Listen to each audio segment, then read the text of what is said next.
9월 11일 온라인 특세 하나님께 올려드리겠습니다. 신앙 고백합니다. 나는 전능하신 아버지 하나님 천지의 창조주를 믿습니다.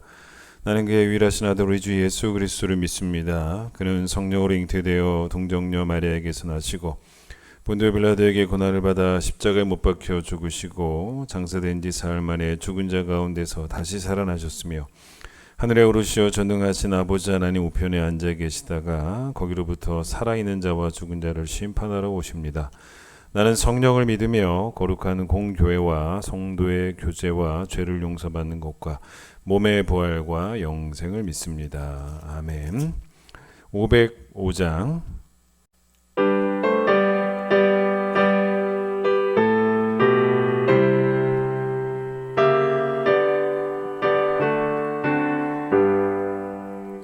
온 세상 위하여 나 복음 전하리.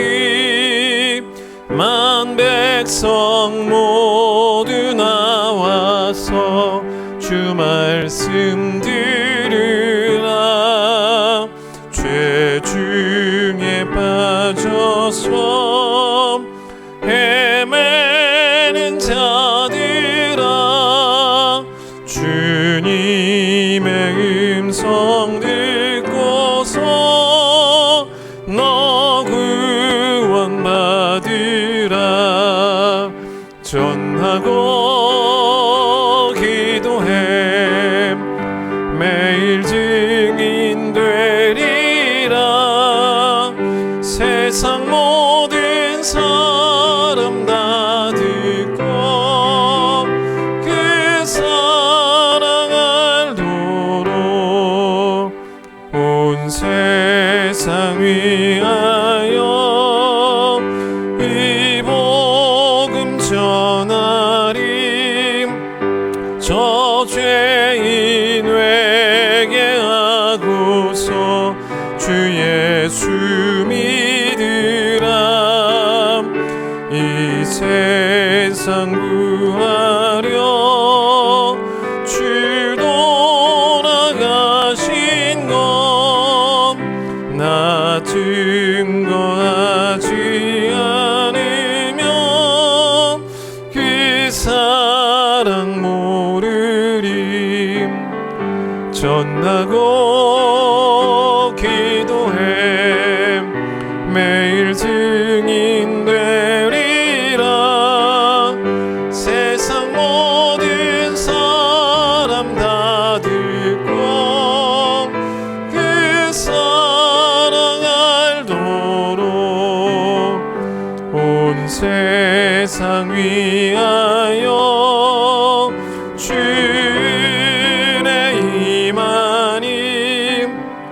주 예수 이름 힘입어 이 복음 전하자.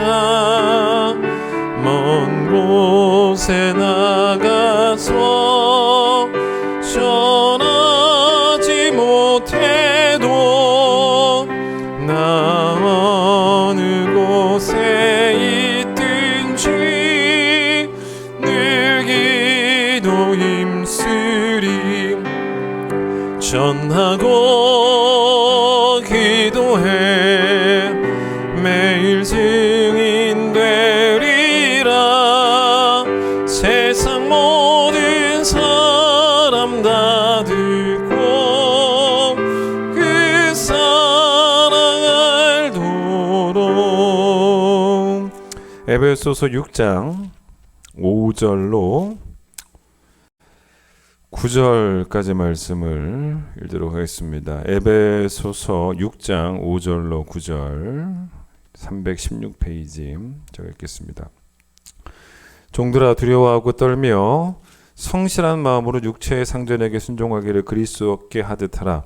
눈가림만 하여 사람을 기쁘게 하는 자처럼 하지 말고 그리스도의 종들처럼 마음으로 하나님의 뜻을 행하고 기쁜 마음으로 섬기기를 주께 하듯 하고 사람들에게 하듯 하지 말라. 이는 각 사람이 무슨 선을 행하든지 종이나 자유인이나 주께로부터 그대로 받을 줄을 알미라.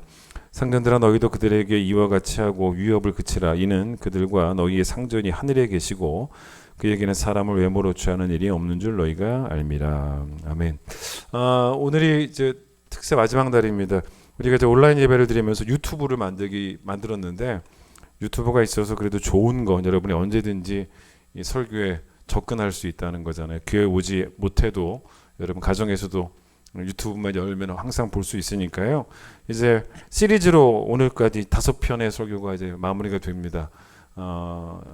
이제 특세 이후에도 여러분 또 말씀이 필요할 때 이 시리즈를 또 반복해서 또 듣고 그러면 더 좋으실 거라고 생각이 듭니다. 찬양하겠습니다.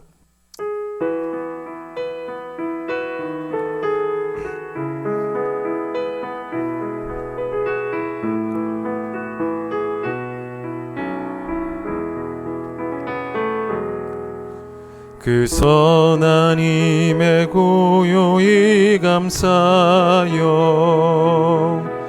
그 놀라운 평화를 누리며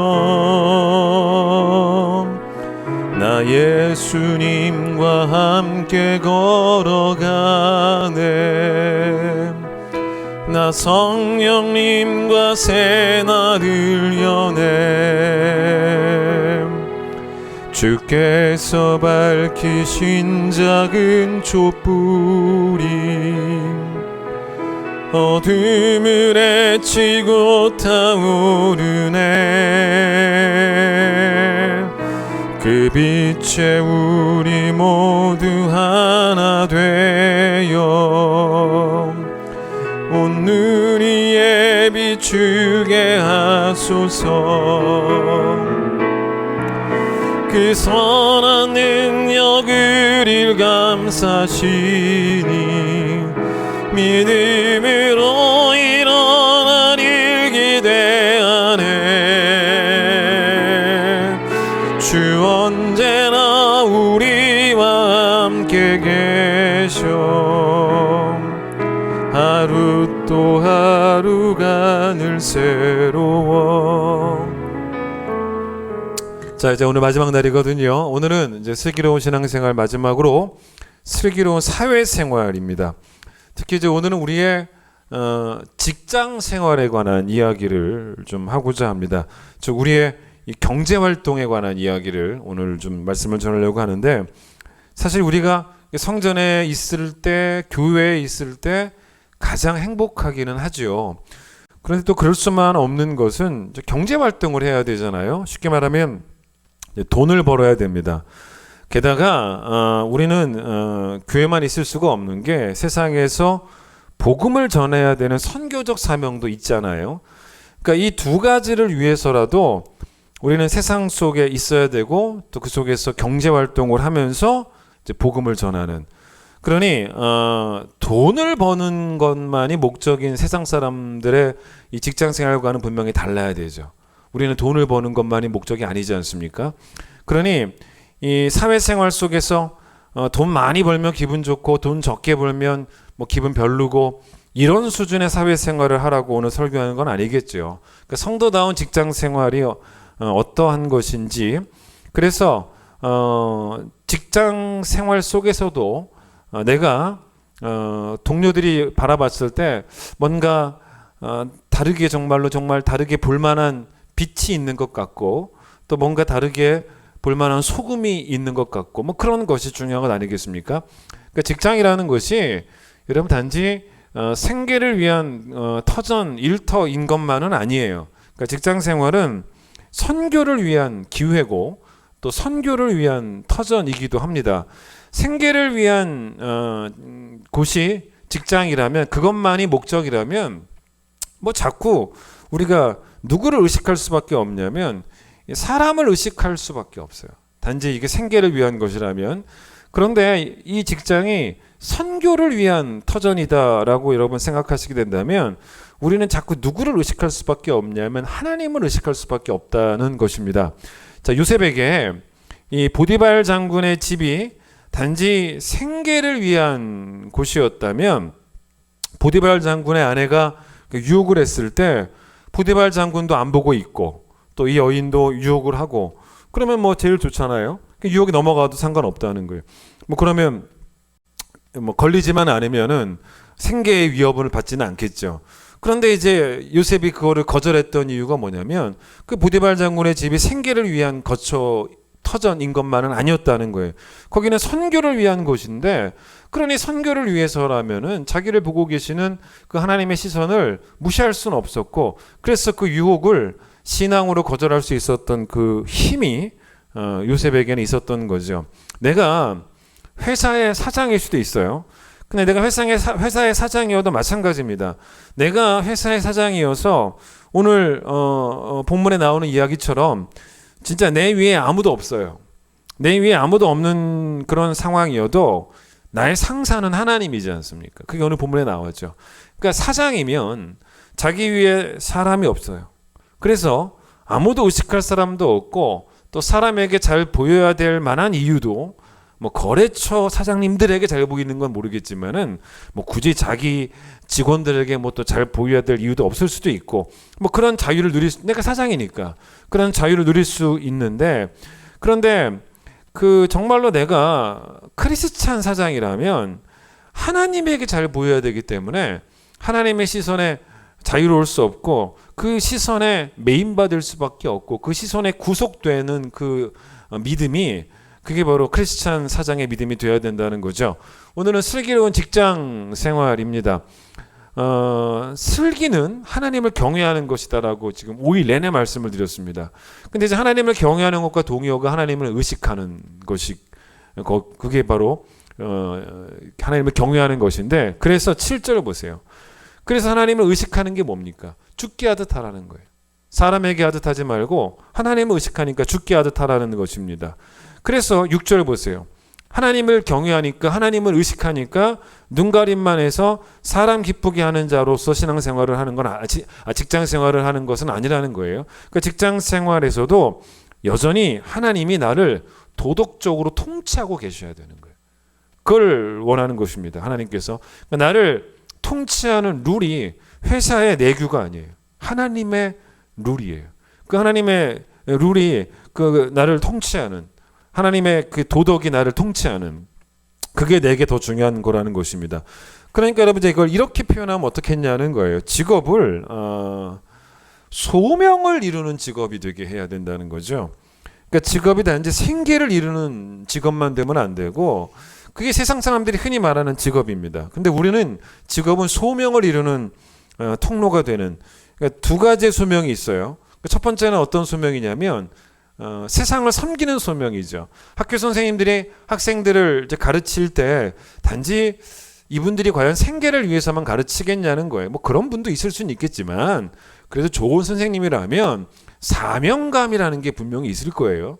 사명감이 생계보다 더 뛰어난 거예요. 그래서 예수 안 믿는 선생님들도 그런 사명감이라는 게 있는데, 하물며 예수 믿는 선생님이 소명의식이 없다면 그게 사실은 말이 되겠냐는 거예요. 나의 일이, 내가 하는 일이 그 세상의 필요를 채워주고 있다라는 게 소명감이거든요. 그게 소명의식이거든요. 그 세상의 필요도 채우라고 하나님이 내게 은사도 주시고 또 세상으로 보내시기도 하시는 것이고, 뭐 저희 아버지와 어머니야 뭐 목회를 하셨기 때문에 성직자의 삶을 살아가셨지만, 교회에서 사셨지만, 저희 장인어른과 장모님은 지금 하남에서 세탁소를 하세요. 오랫동안 뭐 하남에 사신 지가 오래된 건 아니고, 하여튼 그분들의 생애 가운데 꽤 오랫동안 세탁소를 이제 하셨던 거죠. 근데 저희 장인어르신과 장모님이 교회에서는 장로님 권사님이에요. 근데 장로님 권사님으로서 그분들이 가지고 계시는 그 은사를 가지고 교회에 필요한 부분을 채워 가십니다. 교회 활동도 열심히 하세요. 그러나 직장에서는 지역사회를 섬기세요. 동네를 섬기세요. 그분들이 가진 기술로 사람들의 옷을 깨끗하게 세탁해주는 그 기술을 갖고 계시거든요. 그걸 가지고 그 지역사회를 섬기시는데, 그 노동의 즐거움이지 않습니까? 여러분, 노동의 즐거움은 돈 버는 즐거움이 아니에요. 노동의 즐거움과 동요가 뭐냐면 섬기는 즐거움이에요. 그걸 누리는 거죠. 교회에서 여러분이 노동을 할 때 돈 버는 즐거움이 어디 있어요? 없잖아요. 똑같은 거예요. 교회에서도 노동할 때 돈을 벌지 않는 것처럼 세상에서는 노동을 하면 돈을 벌어요. 돈을 버지만, 그러나 세상에서는 분명 돈을 벌기는 맞지만 그게 즐거움은 아니에요. 그게 제1의 목적은 아니라는 것입니다. 간혹 TV를 보면요, 유명한 맛집들이 나옵니다. 근데 이제 뭐 가성비가 좋은 그런 식당들 간혹 나오지 않습니까?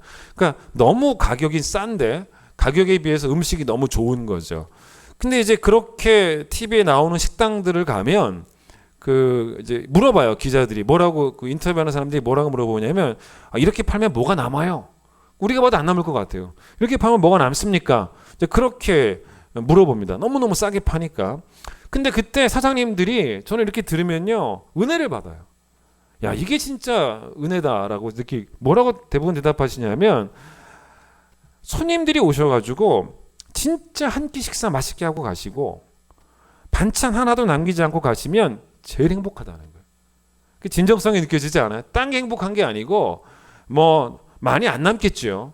그러나 정말 손님들이 배고픈 분들이 오셔가지고 진짜 맛있게 먹고 가시고 반찬을 싹 비고 가면 너무 행복하다는 것입니다.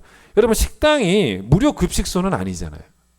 분명 남는 게 있으니 팔 것입니다. 그런데 그분들에게도 사실은 일종의 소명의식이라는 게 있는 거예요. 소명의식이. 하물며 여러분, 성도의 직업 간에 소명의식이 없다는 것은 위기죠. 내 직업으로, 내 은사로 세상 사람들을 도와준다. 이 거룩한 생각, 그게 바로 소명의식 아니겠습니까? 그러니까 동기가 여러분 순수해야 되는 거죠. 직장을 통해 돈을 번다라는 게 순수하지 못한 동기라는 게 아니에요. 그게 첫 번째 동기, 첫 번째 목적, 첫 번째 이유는 아니라는 거예요.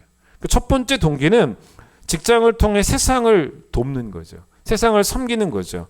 그런데 첫 번째 동기가 그게 되고 그 다음 동기가 뭐냐면 직장을 통해 돈도 버는 거예요. 그런데 섬기는 즐거움은 맞죠. 첫 번째 이야기가. 근데 두 번째는 직장을 통해 돈을 버는데, 이것도 표현을 잘해요. 첫 번째 거는 내가 직업을 통해 세상을 돕잖아요. 그러니까 섬기는 즐거움이죠. 근데 두 번째는 직장을 통해 돈을 버는데, 이거는요 사실은 돈 버는 즐거움은 아니에요. 이 표현을 쓰면 안 돼요. 왜냐하면 섬기는 즐거움은 사람을 사랑하는 즐거움입니다. 맞아요. 근데 하지만 돈 버는 즐거움은 잘못하면 돈을 사랑하는 즐거움이에요. 그러니까 돈 버는 즐거움이라고 표현하면 안 되고 그냥 돈을 버는 거예요. 그게 다예요. 돈을 버는 겁니다. 이 정도로만 표현해야지 그게 섬기는 즐거움만큼 돈 버는 즐거움, 이거는 옳지 않습니다. 세상에 직업 가운데 하찮은 직업은 없습니다. 제가 뒤에 가서 악한 직업은 얘기하겠지만 악한 직업은 있어요. 근데 하찮은 직업은 없어요. 그러니까 없어져야 되는 직업은 악한 직업이에요. 근데 하찮은 직업은 없어지면 안 돼요. 하찮은 직업이 없기 때문에 모든 직업은 그렇게 없어지고 그러면 안 된다는 거죠. 악한 직업은 없어져야 되지만, 거리에서 청소하는 분들의 직업을 하찮다고 말하시면 절대로 안 됩니다. 그게 왜 하찮습니까?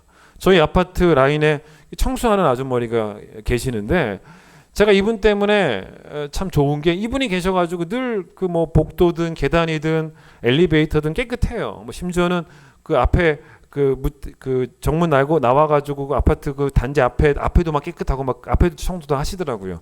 근데 제가 이분을 볼 때마다 참 기분 좋은 게 뭐냐면, 그 일을 하시면서 막 무뚝뚝하게 이 악물고 청소만 하시는 게 아니고 볼 때마다 너무너무 인사를 먼저 잘하세요.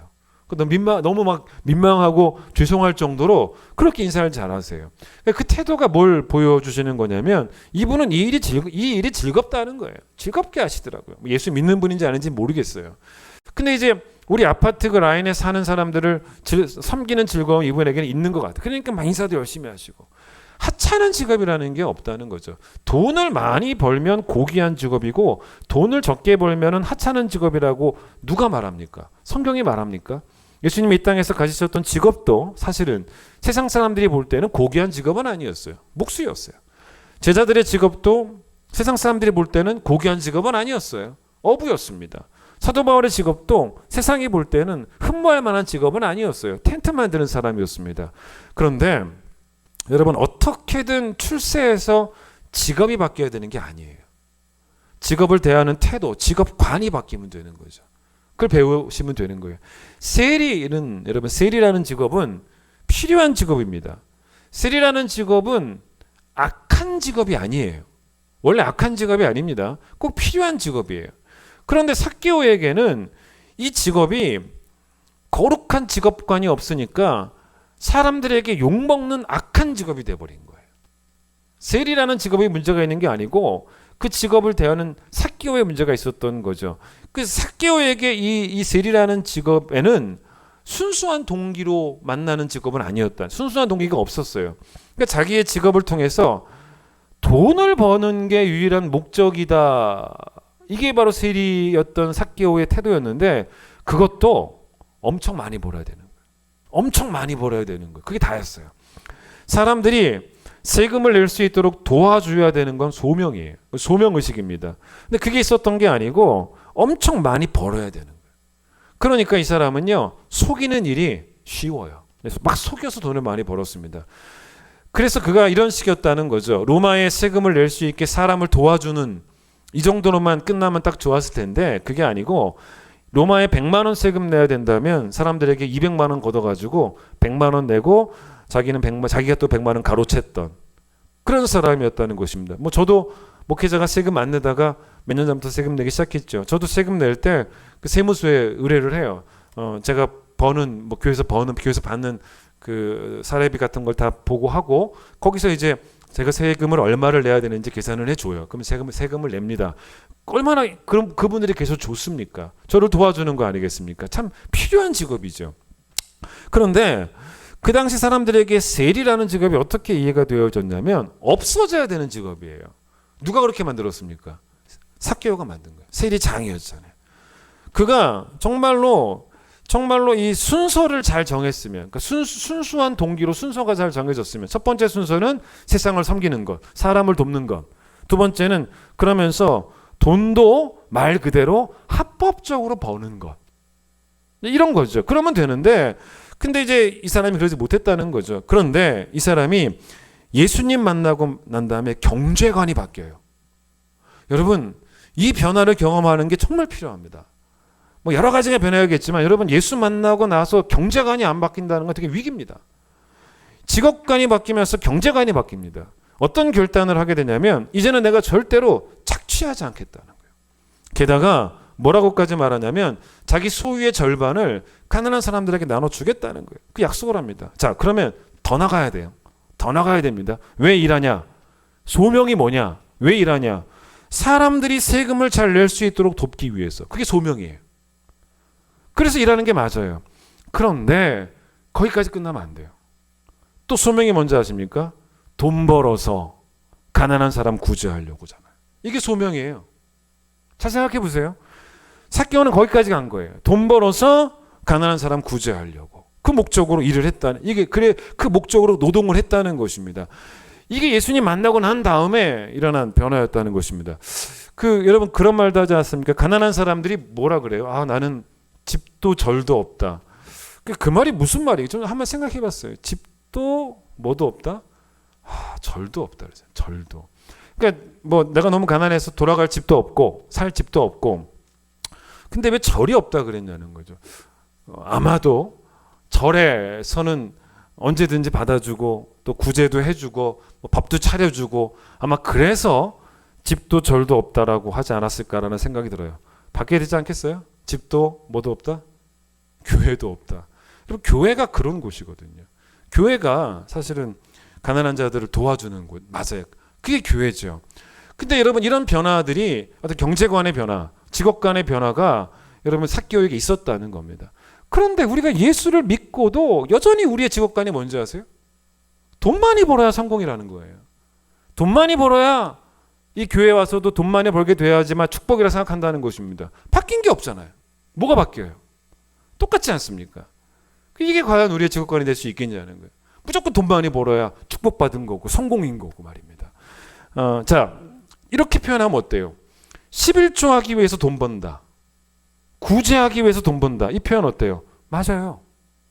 맞습니다. 여러분 잘 들어보세요. 불편하게 듣지 마세요. 11조 하기 위해서 돈 버는 거예요. 구제하기 위해서 돈 버는 거예요. 맞아요. 자, 나만 잘 먹고 잘 살면 된다면 그게 여러분의 경제관이고 직업관이라면 11조 안 해도 돼요. 구제도 안 해도 됩니다. 근데 그건 세상 사람들의 직업관이고 경제관이에요. 여러분 말만 막 내 교회 그러지 마세요. 말로만 사랑하지 마세요. 여러분 사실은 내 교회는 내가 사랑하는 내 교회는 성도들의 11조로 운영이 되는 거예요. 내가 사랑하는 교회이긴 해요. 난 사랑은 해요.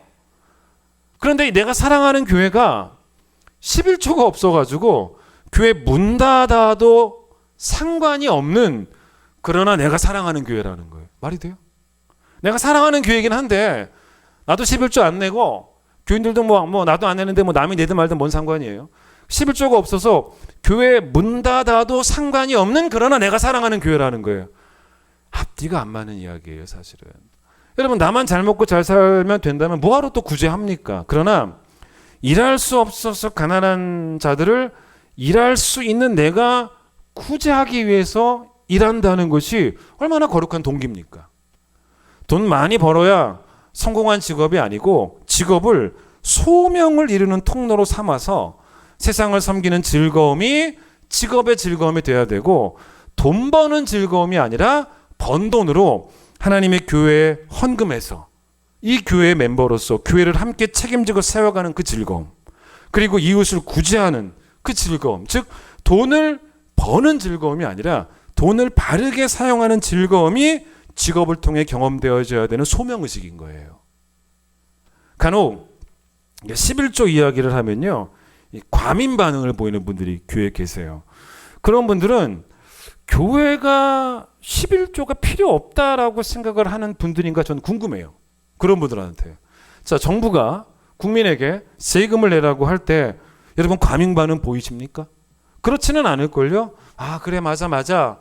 정부는 우리에게 세금 내라고 할 필요가 있어. 왜냐하면 그래야 나라가 운영이 되지. 그래야 나라가 운영되니까 세금이 필요한 거지. 11조도 성경은 그런 정신이에요. 그런 정신입니다. 가난한 사람들 도와라. 물질로 도와라. 그러면 여러분들이 조금 덜 과민 반응을 보여요. 뭐 거기에 은혜 받기도 하고. 그런데 교회에 11조를 하라 그러면요, 과민 반응을 보이고 은혜를 못 받아요. 그런데 여러분 생각해 보세요. 교회도 우리가 세우고 섬겨야 될 대상이에요. 가난한 사람도 우리가 세우고 섬겨야 될 대상입니다. 11조도 거룩한 일이에요. 구제 헌금도 거룩한 일이에요. 교회도 세워야 하고 가난한 사람들도 경제적으로 이렇게 세워야 돼요. 여러분, 느헤미야가 성벽만 재건한 게 아니고 계속적으로 종교 개혁을 단행을 합니다. 근데 느헤미야의 종교 개혁이 어디에 나오냐면 느헤미야 13장에 나옵니다. 자, 여기 보시면 왜 느헤미야가 11조를 강조했는지를 들어보셔요. 그 이유가 정확하게 있어요. 잘 들어보세요. 왜냐하면 느헤미야 13장 맨 마지막 장에서 왜 11조 안 하는 그런 백성들을 막 꾸짖었냐면, 그 꾸짖음의 내용이 뭔지 아십니까? 교회를 무관심하게 버려뒀다는 거예요. 무책임하다는 거예요. 예? 들어보세요. 이게 어떤 상황이었냐면 11조를 안 하니까 여러분 어떤 비참한 일이 벌어졌는지 아십니까? 레위 지파가 성전 일을 할 수가 없는 거예요. 11조가 안 들어오니. 그래서 생계 문제가 해결이 안 되니까 이 레위 지파가 성전을 등지고 돈 벌러 그냥 도망가 버린 거예요. 돈 벌러. 그래서 여러분 느헤미야가 특히 누구를 불렀냐면 백성의 리더들을 부릅니다. 호되게 질책을 해요. 들어보세요. 제가 느헤미야 13장 10절 이하를 쉬운 성경으로, 여러분 11조 안 하시는 분들 한번 이거 들어보세요. 나는 또 백성들이 레위 사람들에게 돌아갈 몫을 주지 않았기 때문에 직무를 수행하는 레위 사람들과 성가대원들이 모두 예루살렘을 떠나 자기 고향으로 돌아간 것을 알게 되었다. 그래서 나는 지도자들을 불러 하나님의 성전을 무관심하게 내버려 두었다고 책망하고, 레위 사람들과 성가대원들을 성전으로 다시 불러들여 그들의 직무를 수행하게 하였다. 그러니 백성들도 곡식과 새 포도주와 기름의 11조를 가져와 성전 창고에 들여놓았다. 이거예요. 우리 교회 어르신들은 사실은 경제활동을 하지 못합니다. 이런 어르신들이 11조를 어떻게 하시는지 아십니까? 번 돈이 없으면 못 하시겠지만은 연금 받은 걸 내세요. 연금 받은 거 10배 1을. 자녀들에게 용돈 받은 거 10배를 내십니다. 여러분 그 액수가 크겠습니까? 경제활동 한참 하는 여러분보다 크겠습니까? 크지 않아요. 근데 그게 중요한 게 아니잖아요. 그 마음이 귀한 거죠. 여러분 아이들이 세뱃돈 받아가지고 용돈 받아가지고 11조 하는 애들도 있습니다. 액수가 얼마나 크겠습니까? 근데 무슨 마치 교회가요, 목사가 이렇게 설교하면서 어르신들 연금 받은 거, 용돈 받은 거 뺏는 것 같고 말이야. 교회가, 목사가 애들 용돈, 코 묻은 돈 뺏은 것 같고. 여러분, 그런 곳이 교회입니까? 아니죠. 여러분, 아이들도 어릴 때부터 내가 이 공동체에 책임 있는 멤버가 되기를 훈련하는 거예요. 그걸 가르치는 거예요. 여러분, 너 11조 하면 복 받는다, 그렇게만 가르치지 마시고, 너 11조 하는 건 네가 이 교회 성도라는 거야. 함께 교회를 너도 세워가고 있는 거야. 그 공동체 의식을 훈련하는 거예요. 그러니까 여러분, 내가 건강하게 일할 수 있을 때, 그게 직업이죠. 제 기회가, 그게 뭐냐면 기회가 있을 때. 내가 직업이 있을 때라는 말을 바꿔보면요, 직업도 있고 내가 건강하다는 것은 다른 말로 바꾸면 기회가 있을 때예요. 그때 내 교회를 몸으로 그리고 물질로 섬기는 기쁨도 누리셔야 된다는 겁니다. 우리 교회 어떤 집사님 때문에 제가 놀란 적이 있었습니다. 왜 그러냐면 제가 이 집사님 카톡을 이렇게 보고 있었는데 대문 사진에 충격적인 글이 있는 거예요. 제가 그걸 보고 깜짝 놀랐어요. 뭐라고 쓰여 있냐면, 제가 보지 말아야 될 것을 본 거죠. 뭐라고 쓰여 있냐면, 가자, 필요한 곳으로, 개척교회로. 이렇게 글이 써 있는 거예요. 제가 너무 놀래가지고, 이분이 지금 개척교회를 교회를 옮기시려고 하나, 그런 생각이 들어가지고 제가 너무 놀라서 집사님에게 카톡을 보냈어요. 집사님, 이렇게 보냈어요. 그랬더니 이분이, 예, 목사님 어쩐 일이세요? 라고 이렇게 해맑게 대답을 하시는 거예요. 그래서 제가 뭐라 그러냐면, 집사님, 카페 대문 글이 무슨 말이에요? 라고 제가 여쭤봤습니다. 그래서 집사님 뭐라고 대답하시냐, 목사님, 이건 목사님 생각하시는 그런 게 아니고, 요즘 코로나 때문에 너무 힘든 목사님들이 많잖아요. 너무 힘든 작은 교회들이 많잖아요. 개척교회들이. 그래서 제가 도울 수 있다면 돕고 싶은 마음에 그런 글을 올린 거예요. 제 의지를 담아낸 거라고. 교회를 옮긴다는 말이 아니라 그런 교회들도 내가 물질로 섬길 수 있으면 기회가 된다면 돕고 싶은 그 마음을 담은 거라고. 그렇게 이야기를 하시더라고요. 그러면서 목사님 오해하실 수 있으니까 바꾸겠다고 글을. 어떻게 바뀌었는지 모르겠어요. 근데 여러분, 그분이 어떤 분이냐면 자기 교회, 큰 기쁨 교회를 우리 교회도 책임을 져요. 그분이 우리 교회는 책임 안 지고 거기만 하는 게 아니에요. 우리 교회, 내 교회니까, 내 교회이기 때문에 그분이 물질로도 우리 교회를 잘 섬겨요. 그런데 힘이 된다면 다른 어려운 교회도 섬기고 싶다는 거, 물질로 돕고 싶다는 거예요. 우리 교회는 안 섬기고 거기만 섬기는 게 아니고 내 교회도 섬기고 가능하다면 거기서 섬기고 싶다는 것입니다. 힘이 된다면. 이분이 예전에 참 어렵게 사셨다라는 얘기를 제가 좀 들었어요. 그때에 비하면 요즘 형편이 참 좋아지신 편이에요. 그러면 어쩌면 우리 인간의 마음은 이 악물고 돈 벌고 싶고, 그래서 다시 그 어려웠던 시절로 돌아가고 싶지 않은, 돈을 쌓고 싶은 게 사람의 심정일 수도 있어요. 근데 제 생각에는 이분은 지금이 기회라는 거예요. 내가 언제 이런 기회가 있었냐는 거예요. 항상 돈이 없었는데 지금은 기회라는 거예요. 그러니까 지금 기회 있을 때 더 하고 싶다는 거예요. 물질을 쓰고 싶다는 거예요. 그 기회를 놓치고 싶지 않다는 것입니다. 제가 은혜를 받아요. 그분의 생각에. 여러분, 이게 바로 뭐냐면 소명이 있는 직업관이에요. 직업으로 세상을 섬기고 번 돈으로 또 세상을 섬기고, 이거예요. 직업으로 섬기고 번 돈으로 섬기고. 제가 이런 글을 읽은 적이 있어요. 들어보세요. 강은 자신의 물을 마시지 않고 나무는 자신의 열매를 먹지 않습니다. 태양은 스스로 자신을 비추지 않고 꽃은 자기를 위해 향기를 퍼뜨리지 않습니다. 남을 위해 사는 게 자연의 법칙입니다. 여러분, 너무 근사하죠? 자연에게서 배우자는 거예요. 슬기로운 사회생활은 남을 위해 사는 사회생활입니다. 내가 일할 수 있을 때, 기회가 있을 때, 능력이 있을 때 그 능력으로 세상 섬기고 번 돈으로 교회도 세상도 섬기는, 돈이 목표인 직업이 아니라 남을 위해 사는 게 목표인 직업. 하찮은 직업은 없지만, 근데 여러분, 사실 악한 직업은 있습니다. 악한 직업은 뭐냐면 세상에 피해를 주는 직업이에요. 있으면 안 되는 직업이에요. 직업도 아닌 거죠. 예를 들어서 몸을 파는 여성들은 세상에 있으면 안 되는 직업이에요. 조폭을 누가 직업이라고 말할 수 있겠습니까? 이번에 코로나 때문에 그 이태원에서 5월 달쯤에 한참 어떤 그것들이 드러났냐면 이태원에 동성애자들을 위한 클럽이 있다고. 거기 와서 이상한 짓 하는 사람들이 많다는 거죠. 여러분 그 업주는 악한 직업을 가지고 있는 거예요. 그건 직업이 아니에요. 근데 이런 직업은 세상에 덕이 되는 직업, 세상을 돕는 직업이 아니라 세상을 병들게 하는 직업입니다. 여러분 어떻게 생각해 보시면 되겠습니까? 여러분이 개업을 하는데 목사님 모시고 개업 예배를 드리고 싶은데 여러분 목사님을 내가 이 개업 예배에 모실 수 있을까 없을까 고민되면 틀린 거예요 이미. 그런 직업이 되면 안 되죠. 여러분 제가 만약에 우리 교회 성도가 그런 동성애 클럽을 열어요. 제가 그분이 저한테 목사님 오늘 제가 클럽 열었습니다. 동성애 클럽입니다. 와서 예배 드려주세요.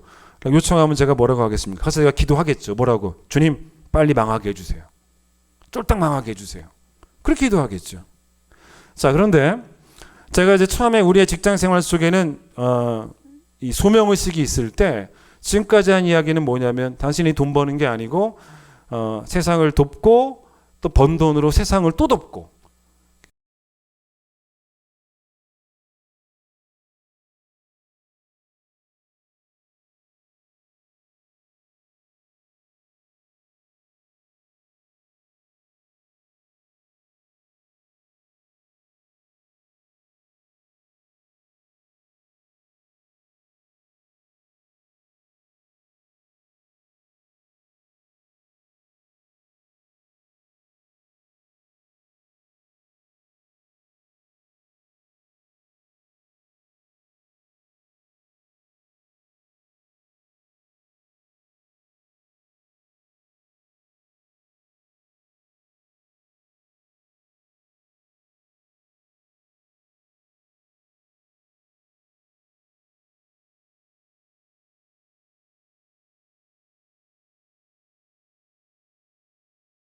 그러니까 일 중독이죠. 돈 벌기 위한 일 중독이에요. 그러니까 사실 우리가 중요한 게 뭐냐면 일과 쉼의 균형이 반드시 필요한 존재가 바로 우리입니다. 그러니까 이게 어떤 개념이냐면 여러분 사람들이 이래요. 내가 일할 수 있을 때 쉬지도 않고 내가 일을 하자는 거예요. 그래서 내가 떼돈을 벌어 놔야 된다는 것입니다. 뭐 간혹 가다가 연예인들도 그런 말 하지 않습니까? 인기 있을 때 막 벌어 놔야 된다고. 여러분 그런데 사실은 일할 수 있을 때 쉬지도 않고 일하면서 떼돈을 버는 게 옳은 게 아니고 일할 수 있을 때도 우리는 쉬면서 일하는 창조의 질서를 지켜야 되는 거예요. 그게 맞는 것입니다. 왜냐하면 성경에는요 일하라라는 명령만 있는 게 아니에요. 거기도 순종해야겠지만 우리가 또 순종해야 되는 명령이 뭐냐면 쉬라예요. 쉬라는 명령에 순종을 해야 된다는 것입니다. 이런 생각을 한번 해보세요. 차가 망가지는 이유는 두 가지가 있을 수 있어요. 차를 샀는데 어떤 경우에 차를 망가뜨릴 수 있냐면 차를 잘 사용하지 않고 여러분 차를 잘 사용하지 않는 게 사실 차에게 좋은 것만은 아닙니다. 왜냐? 여러분이 1년에 한 번 차를 쓸 정도로 차를 안 쓰고 계속 차를 주차장에 놔둔다면 오히려 차는 어떻게 되냐면 녹슬어요. 망가집니다. 좀 써야 돼요. 차를 망쳐요. 반대로 차를 너무 가혹하게 사용해도 그것도 차를 망가뜨립니다. 이 차는 산길을 오를 만한 차도 아닌데 비포장 도로를 그렇게 쉽게 갈 만한 차도 아닌데 그런 차를 가지고 산길을 오르고 비포장 도로를 다니고 맨날 그러면 결국 차도 망가질 수 있다는 것입니다. 자, 일하지 않는 자는 녹슬어서 망하죠. 그런데 너무 일만 하는 자는 부러져서 망하는 거예요.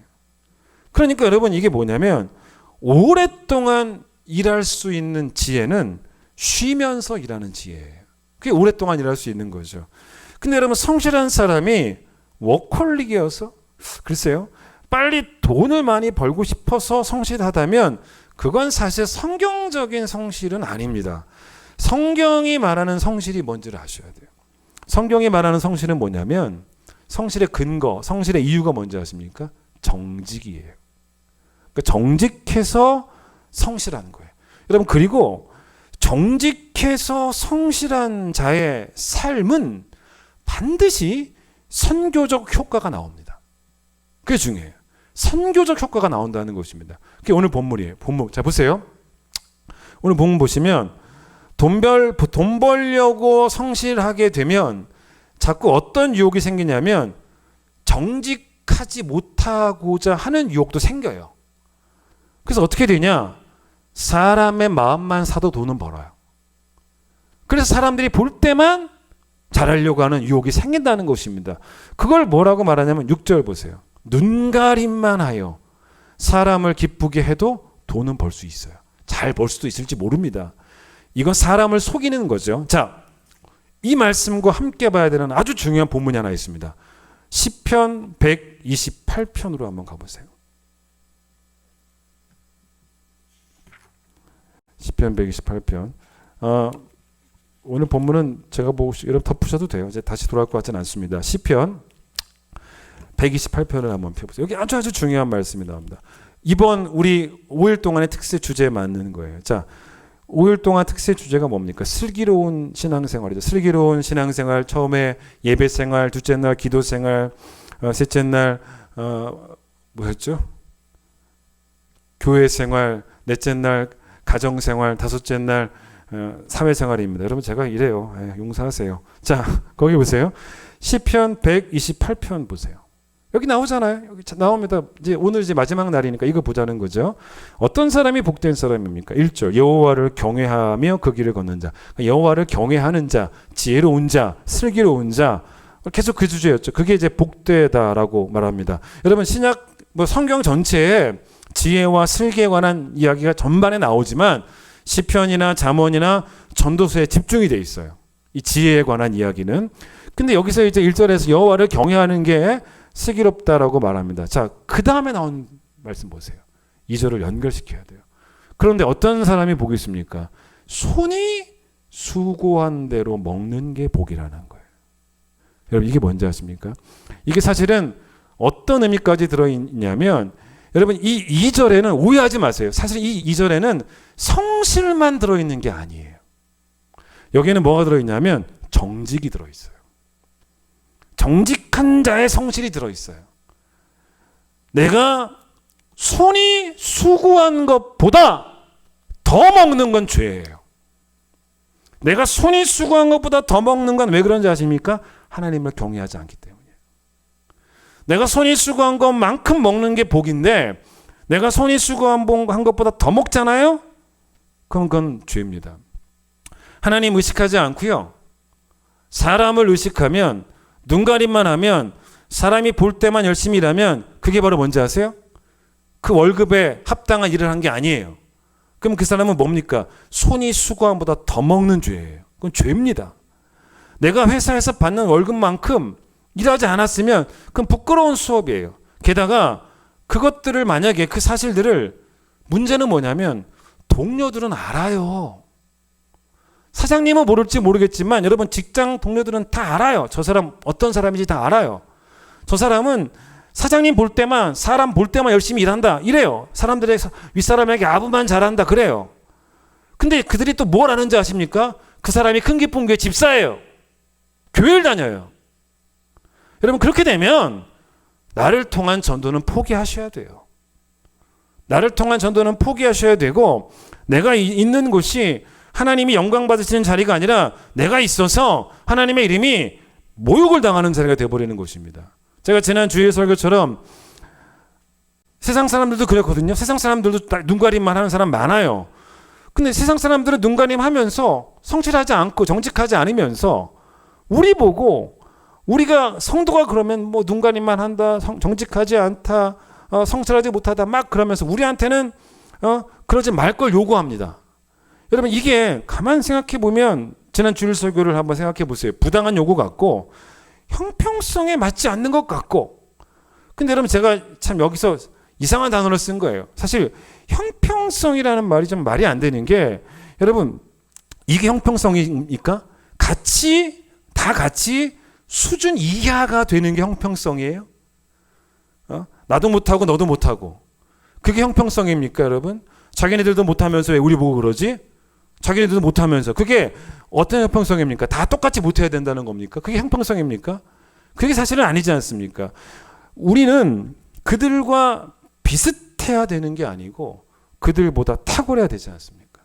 우리는 그들은 양심의 지배를 받아서 근데 그 양심으로 자기를 못 지켜낼 수도 있지만 우리는 하나님의 도덕적 지배를 받고 하나님의 도덕적 통치를 받고 내 신앙 양심으로 나를 지켜야 되기 때문에 우린 달라야 되는 거예요. 그래서 여러분 만약에 돈을 버는 것만이 목표라면 간단해요. 눈 가림에만 성공하시면 되는 거예요. 그러나 세상을 섬기는 게 목표고 그 다음에 손이 수고한 대로 버는 돈이 목표라면 여러분 돈은 반드시 수고한 만큼의 돈이 될 수 있도록 수고해야 되는 거예요. 내가 수고하지 않고 받으면 안 되는 거예요.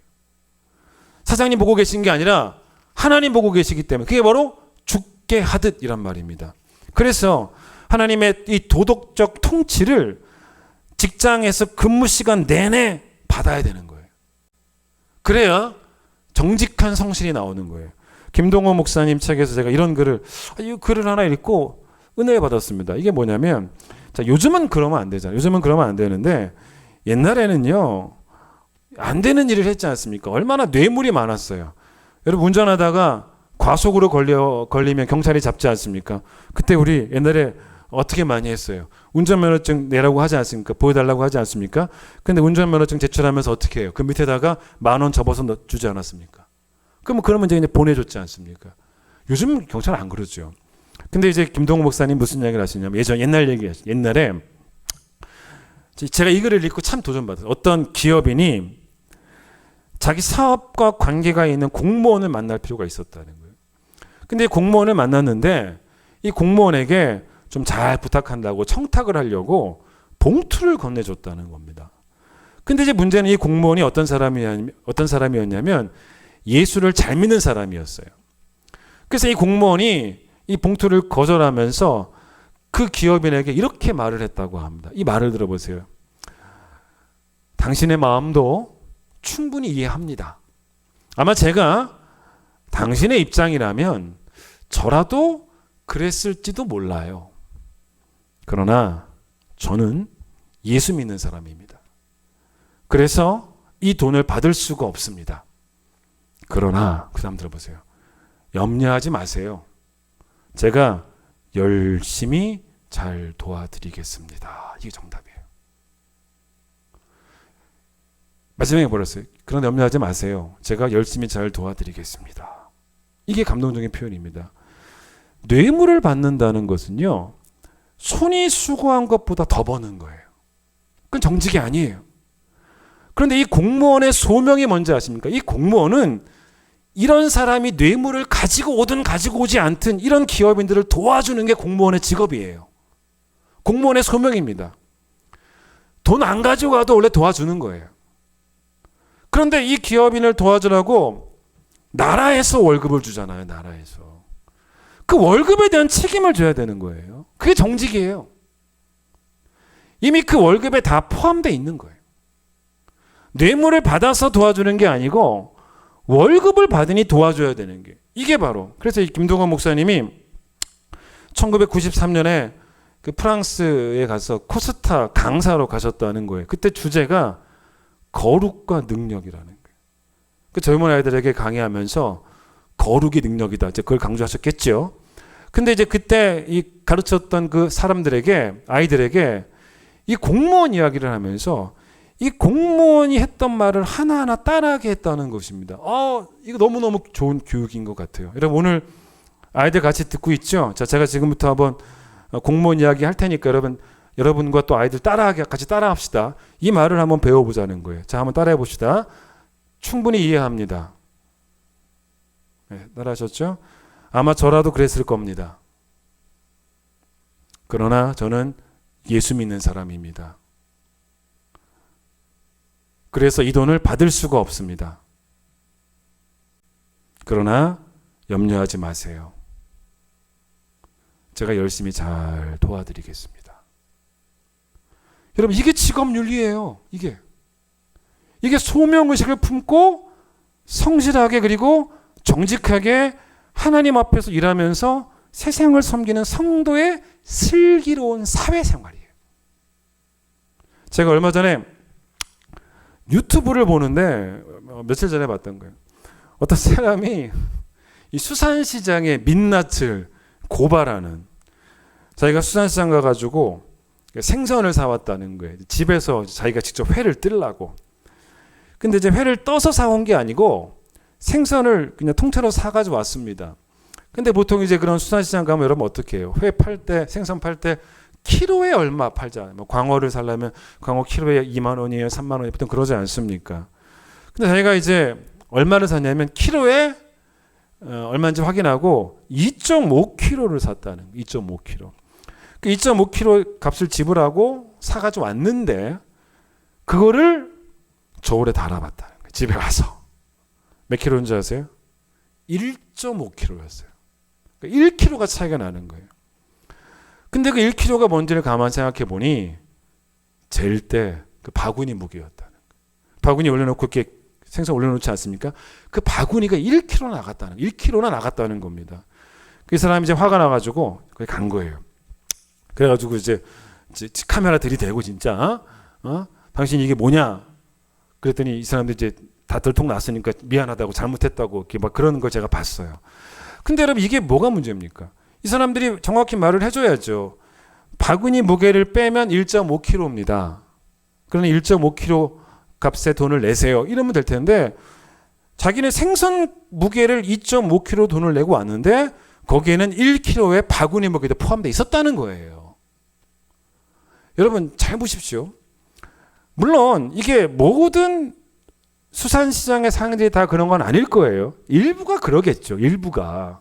여러분 저한테 오늘 좋은 거 배우셨죠? 앞으로 생선하러 가시면은 저기 저울 무게를 물어보세요.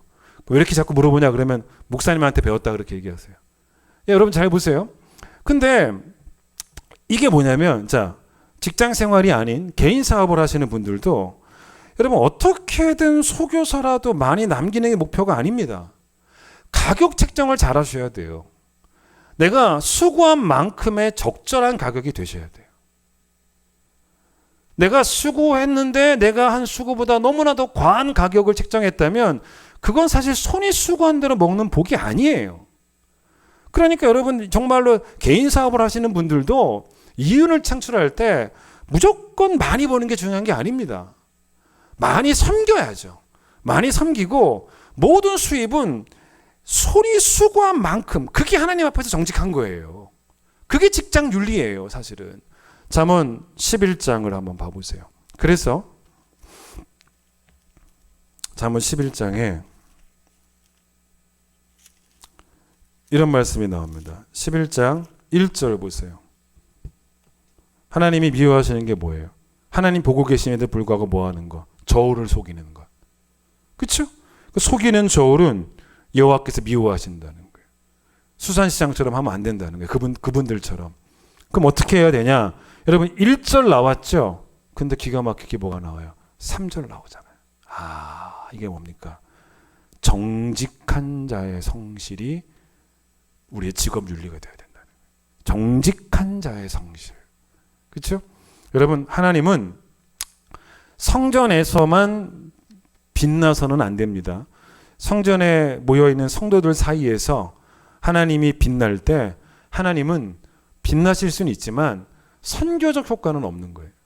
그러니까 성도들이 모여있는 성전에서 빛나는 것뿐만 아니라 세상 사람들이 모여있는 직장에서 또 내 사업체가 있는 나의 동네에서 또 내 사업체와 관련이 있는 내 거래처에서 하나님은 빛나셔야 돼요. 내가 세상 사람들이 정직하지 않아도 나는 정직해야겠다. 그들이 정직하지 않다고 우리가 정직하지 않아도 되는 건 아니고 우리는 그들을 기쁘게 하는 게 아니라 하나님을 먼저 기쁘게 하고자 하는 하나님을 경외하는 지혜를 원하기 때문에 하나님이 보내신 세상 속에서 정직한 성실함으로 세상을 깨끗하고 아름답게 섬기는 그 직업 윤리가 여러분의 사회생활이 되셔야 될 것입니다. 슬기로운 예배 생활하시고 슬기로운 기도 생활하시고 또 슬기로운 교회 생활하시고 슬기로운 가정 생활하시고 슬기로운 직장 생활하셔서 여러분의 삶 전반이 하나님을 경외하는 지혜가 넘쳐나는 복된 여러분 되시길 간절히 축원드리겠습니다. 찬양하겠습니다.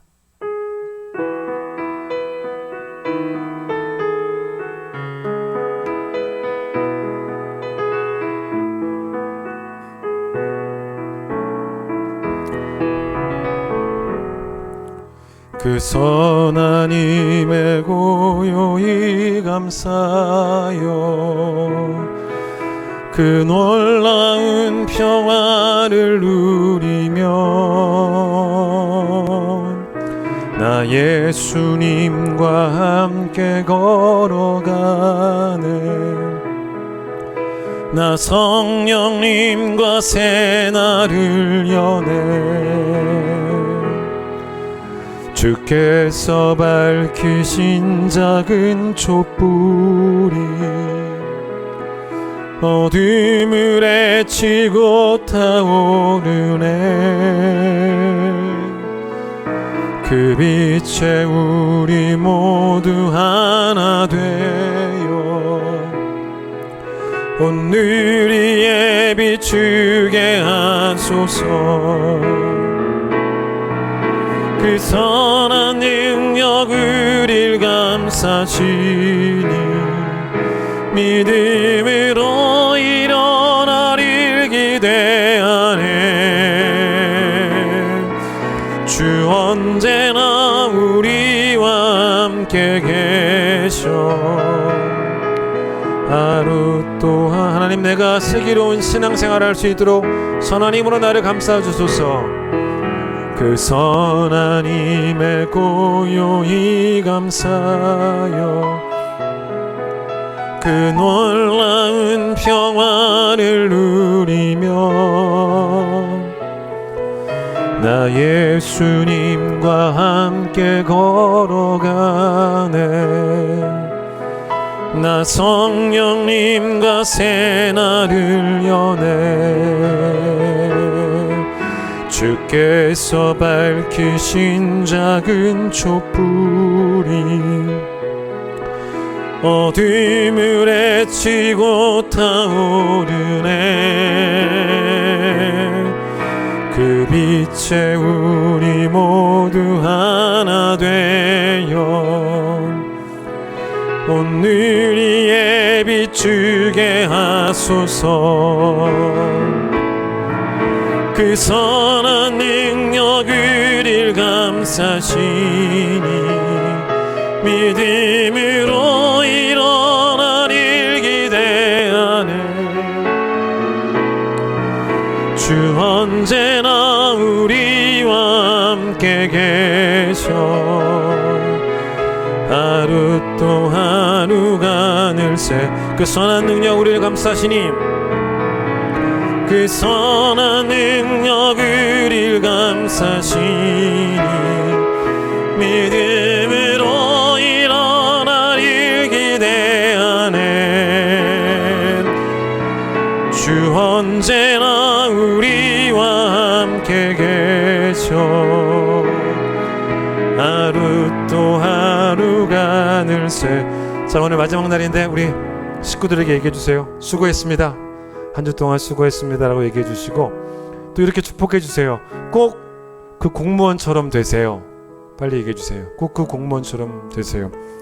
뇌물 받아서 더 잘해주면 안 되는 거예요. 원래 잘해줘야 되는 거예요. 그게 우리의 소명이에요. 근데 뇌물을 받아도 더 잘해준다면 그거는 정직하지 못한 손이 수고한 대로 얻는 수입이 아니 되는 것입니다. 여러분 꼭 그 공무원의 삶을 우리의 남편이 또 우리의 아내가 또 우리의 자녀가 닮아갈 수 있도록 그 선한 힘 능력 우리를 감싸시니 그 선한 능력 우리를 감싸시니 믿음으로 일어나릴 기대하네. 주 언제나 우리와 함께 계셔. 하루 또 하루가 늘 새로워. 하나님 코로나 때문에 성전에 모이지 못했지만 그래도 유튜브라는 채널을 허락해 주셔서 영상으로 지난 5일 동안 새벽을 깨우며 특세할 수 있도록 또 인도해 주신 것 감사합니다. 이 어려운 시기에 우리에게 꼭 필요한 말씀 주셨습니다. 코로나가 창궐해도 하나님 앞에서 슬기로운 신앙생활을 해야 된다는 것입니다. 우리 예배가, 또 우리의 기도가, 우리의 교회 생활이, 또 우리 가정과 우리의 직장 생활이 코로나에 영향받지 않고 여전히 슬기롭고 지혜로울 수 있도록, 여전히 하나님을 경외하는 태도로 설 수 있도록 우리 모든 성도들을 축복하여 주시옵소서. 열심히 새벽을 깨운 우리 자녀들 하나님 축복해 주시기를 원합니다. 하나님, 정말로 기저질환이 많이 있으셔서 코로나가 참 위험한 우리 어르신들, 그래도 새벽을 깨우며 말씀 들었습니다. 하나님 축복해 주시기를 소망합니다. 우리 온 성도들 말씀이 우리 삶의 축복이 되기를 원합니다. 주신 말씀 간직하기를 원합니다. 살아내기를 원합니다. 하나님 함께하여 주시옵소서.